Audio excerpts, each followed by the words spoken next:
Hi guys, and welcome back to yet another episode of Just Call Me Angie. My name is Angie and I'm really glad you're here. If this is your first time, I hope you enjoyed the video. If you do, please hit the thumbs up button, and even if it's not your first time and you really enjoyed the video, please hit the thumbs up button. And if you haven't yet subscribed, please subscribe to my channel. Commit to me and I will commit to you, and this is going to be a great relationship. Anyway, today guys, we're going to talk about 5 things you can do to ensure that your career is still on track right after difficult COVID-19 season that we find ourselves in, with quarantine, self-isolation, not going to work, either being laid off, etc. How can you ensure that your career remains on track even after this season? What can you do now to prepare you for after we are through, across, past this time?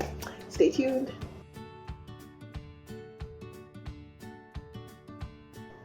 So, number 1 is taking stock of what you have been doing in your current role, whether you've been there for 5 months, 2 months, 1 week, 3 years, 10 years. Take stock of what you have been doing. So many times, if you've been in a job for a period of time, you keep doing different things every single day, and you don't take time to take stock. This is a good opportunity for you to take stock. What are you doing in your role? What do you enjoy in that particular role? What don't you like in that particular role?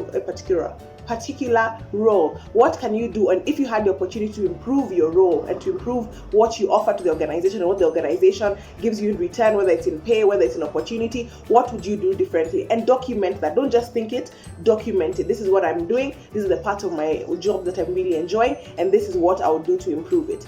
The next thing that you want to do is move what you have reflected on onto your CV. So if you have been doing X number of tasks, make sure that your CV is upgraded to look like what you're currently doing. So sometimes you've been hired for an HR role, but in addition to HR, you're also doing administration and administrative kind of work, or you're doing some accounting, you're doing some back office accounting, doing petty cash, doing payment vouchers, etc. So if that is part of your role, make sure that you capture it and document it and put it in your CV. One of the things that I encourage people, especially going through a difficult time, so when your job has been declared redundant or you're transitioning, sometimes, especially if it's been a bad experience, many times the bad experience and the bad emotions and the difficulty of a situation cloud your rational thinking, and then by the time you're coming back to think about what did I actually used to do in that role, or what do I actually do in my role, it's so far removed that you can't detail everything, but now it's still fresh in your mind. We've not been out of work that long, so please take time to upgrade your CV. Make sure you document every single thing you've done. Have there been projects you've worked on? Have there been accomplishments? Have there been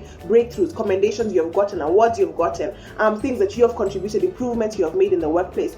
So you want to make sure that your CV is up to date. If for whatever reason, either you're applying for a new job or your organization declares your position redundant, or they're hiring very few people and so you need to compete. If right now people asked you to send in your CV, would you be comfortable with the representation your CV has of you? Prepare that and have that ready.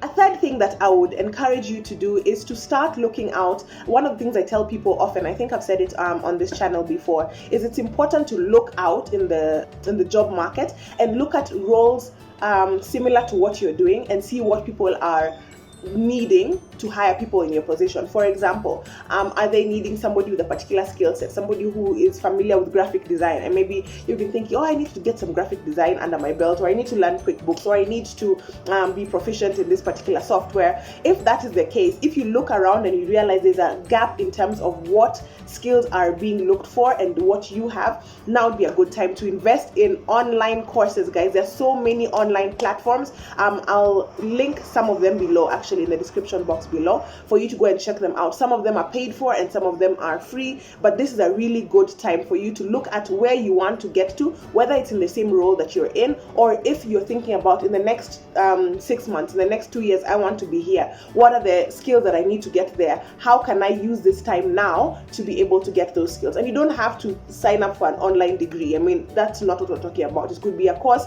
that is an 80-hour course, or it's a 2-week course, or it's a 6-month, whatever it is. So you can do one of those which you pay and some of those which are free. Of course, there's benefits and downsides to the kind of course that you sign up for. Sorry guys.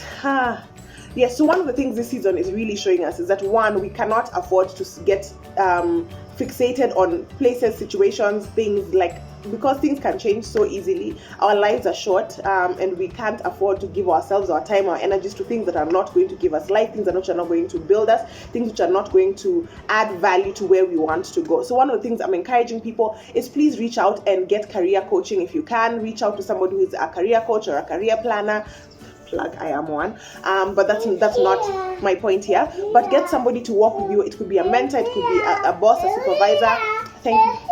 Thank you, Nashe. A supervisor or somebody that you work with who is further along in their career, who can help you look at where you are, how you've journeyed in your career, and how you can get to the next steps, because you don't want to waste time. You don't have the time to waste, because your life is short. Life is short. The last point is keep the social networks and your work relationships alive. Some people, it's like, okay, they're not in the office, so they'll be forgotten. In fact, when people go back to the office and you're not there, they won't even know you're not there. But remain relevant. Remain relevant to your boss, remain relevant to your colleagues. Check on them, just send them one-line messages. Don't send forwards, please. Just don't be the person in the office who sends forwards and is being blocked by everybody. Don't do that. What I'm asking is that just send messages, check in on people, make sure that you're finding out how your boss is doing, sending in assignments on time, being able to be part of the waking thoughts of your bosses, your colleagues, your workmates, because you want to maintain that positive energy, that positive vibe, sending ideas, sending thoughts, especially if you find things which would be beneficial to your own organization, not just general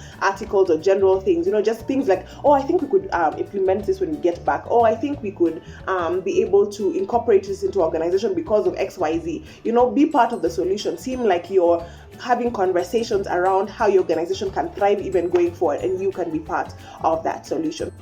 Okay guys, thank you so much for watching. I hope you have learned something. I hope you have been stirred up from whining and complaining and being anxious and being stressed. There are things that are within your control, things that you can do to be able to position yourself for life after the virus, because we're trusting God, we're washing hands, we're practicing social distancing, and we are positioning ourselves to be able to thrive now and even after the virus. So all the best, guys. Please share in the comment section if there are any other tips that you'd encourage people to utilize, or if any of these have been beneficial to you.